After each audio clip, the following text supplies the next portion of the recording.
Assalamualaikum dan selamat pagi kepada semua murid-murid tahun 3. Apa khabar anda semua hari ini? Cikgu harap anda berada dalam keadaan yang baik. Baiklah, untuk hari ini kita akan teruskan lagi sesi PDPR kita. Mari kita mulakan. Kemahiran yang akan kita pelajari pada hari ini ialah kemahiran menulis iaitu 3.3.2 dalam kurungan 2 roman di mana objektifnya ialah murid dapat mengedit dan memurnikan teks dari aspek penggunaan kata. Kita masih lagi dalam tema yang kelima iaitu kebudayaan, kesenian dan estetika, unit 15 indahnya seni dan budaya kita. Dan tajuk yang akan kita pelajari pada hari ini ialah kesenian masyarakat orang asli. Jadi murid-murid, ini ialah gambar masyarakat orang asli. Sebelum kita teruskan lagi, cikgu mahu kamu buka buku teks Bahasa Melayu Jilid 2 dan buka muka surat 15. Aktiviti 1, membaca petikan. Jadi murid-murid, mari kita baca petikan ini bersama-sama. Tajuknya ialah Kesenian Masyarakat Orang Asli. Etnik Mahmeri terkenal dengan seni ukiran kayu dan lipatan daun. Warisan seni ini diwarisi daripada nenek moyang sejak lepas lagi. Seni ukiran kayu biasanya dijadikan barang hiasan dan jualan.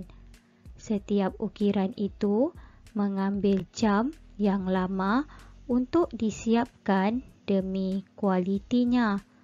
Oleh itu, hasil seni ukirannya sangat kecil. Pemilihan kayunya juga dilakukan secara kemas.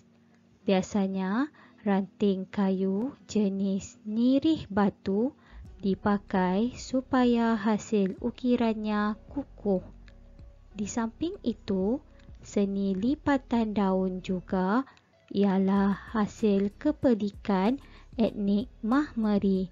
Mereka menghasilkan barang cantik diri seperti rantai, sanggul, gelang dan anting-anting daripada pucuk nipah, pandan dan daun kelapa. Produk mereka telah mendapat penghargaan daripada beberapa pihak.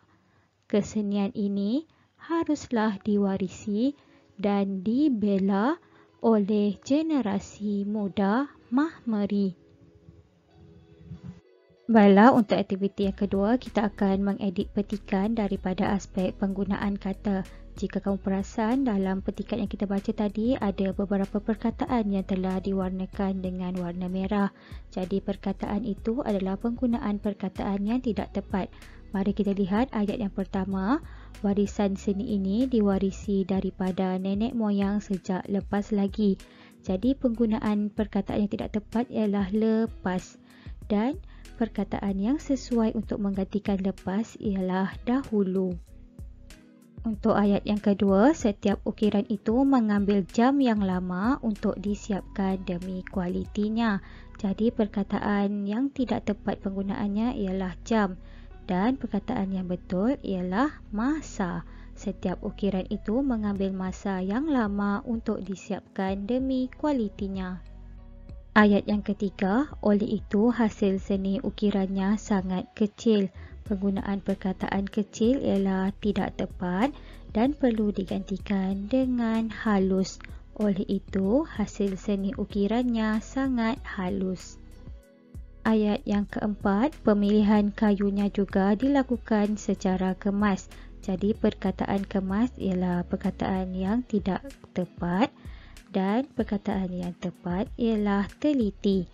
Pemilihan kayunya juga dilakukan secara teliti.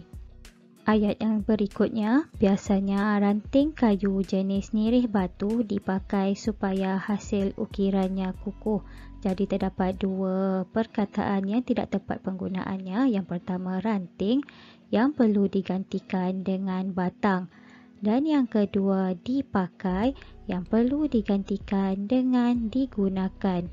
Jadi ayat yang betul ialah biasanya batang kayu jenis nirih batu digunakan supaya hasil ukirannya kukuh. Seterusnya, di samping itu, seni lipatan daun juga ialah hasil kepelikan etnik Mahmeri. Jadi, penggunaan perkataan yang kurang tepat dalam ayat ini ialah kepelikan dan perlu digantikan dengan kreativiti.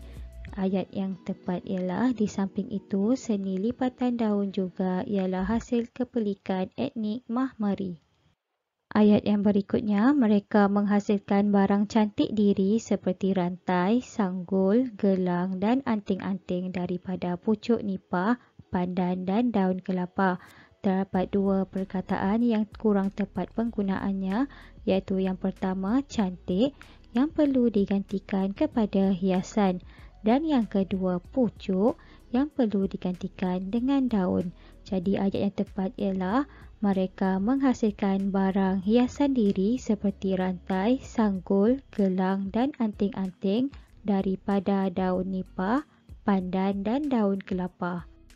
Akhir sekali, kesenian ini haruslah diwarisi dan dibela oleh generasi muda Mahmeri.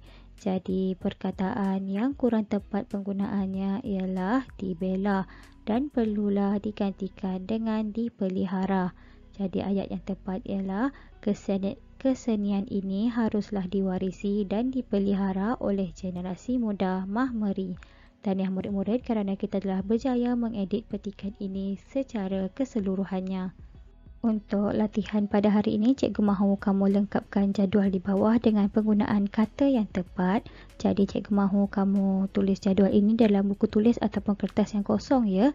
Setelah siap, kamu boleh hantar tugasan kamu kepada cikgu melalui WhatsApp. Selamat maju jaya cikgu ucapkan kepada kamu semua dan semoga kita jumpa lagi dalam sesi PDPR yang akan datang. Sekian, terima kasih.